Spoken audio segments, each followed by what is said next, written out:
I'm okay. My name is Stu Cohen, and I'm the news director of the Next Media Corporation radio stations in the Chicago area, about 13 radio stations. As I'm looking at my tag, it says 1974 to 1976. So I've been in radio now for over 30 years of broadcasting, news, public affairs, all different kinds, anything that basically has to do with information. I've been able to handle, and really, I got my beginning at WIDB, so I'm really grateful to WIDB to get my start. And I just want to tell you how I started, because I think that's probably the most interesting story that I can tell you. When I came to Carbondale, I really wasn't sure what I wanted to do. After I graduated, I thought I was going to be in science, maybe a microbiologist, or I thought maybe I would be an author, write books. It's kind of varied. But my freshman and sophomore year, I became friends with the news director and the assistant news director. The assistant news director was Bob Comstock, and the news director was Don Strom. And one day, I was really bored. I had nothing to do, and I knew that Bob Comstock was going to the radio station to do news. And really a great guy. So I said, Bob, do you mind if I tag along? And Bob said, sure, come on with me. And I went to the basement of Right One, and I got to see Bob broadcast news. And I met a lot of the guys then. I met Todd Cave and Wally Leisering and Tom Sheldon and a lot of the guys from the early to mid-'70s. And I said, I really would like to do this. And I asked Don Strom what it would take, and he said, well, you have to audition like everybody else. So I auditioned, and well, I wasn't accepted. And then I auditioned again, and I wasn't accepted. I auditioned again, that's 3 times, and I wasn't accepted. I auditioned the 4th time, wasn't accepted. And really all you have to do is just read copy.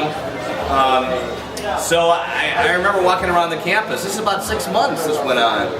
Walking around the campus, and at this point I was starting to take journalism courses. I said, well, what does it take to sound conversational? And not a lot of people could tell me. I asked Bob, well, how do you sound conversational? Because that's really the cornerstone of being on radio. It's not like you don't want to sound like you're reading something. You want to sound like you're just talking to people. And nobody could really give me a definitive answer. So I was practicing in my room, my dorm room, and I would read to myself. I'd read out loud for half an hour until I bored myself to tears. And then I was ready to audition again, the 5th time, when I lost my voice. So the 6th time rolled around, and I made it. I got a call from Don Strom, and he said, Stu, you're going to be on the air. And I got all excited, and he said, 10 to midnight, Friday and Saturday. And I said, okay, were you doing anything else, Stu? I said, no. So 10 to midnight, Friday and Saturday was how I got my start. And I think I worked with a shadow show at the time. And they were really, really good guys. They made me really comfortable. Then I started working during the day, doing news. And really the first time that I was working during the day, I got extremely nervous. I was hyperventilating. And I thought I was going to pass out. And that's what it was like from my start. When the first couple of weeks, I was getting a little bit easier along the way. So really what I'm saying is that it's not that easy when you start out. And I've gone to schools where I read and to children, and I tell them that if you really want to do something, stick to it. Don't give up. And I'm a good example, because it took me 6 times to get on the air. And over my career, my first 8 years in radio, I had problems with swallowing. I couldn't get through a newscast without swallowing in the middle of a sentence. Concentration. I would do an interview with somebody, and I didn't even know what they were saying. But I learned over a period of time.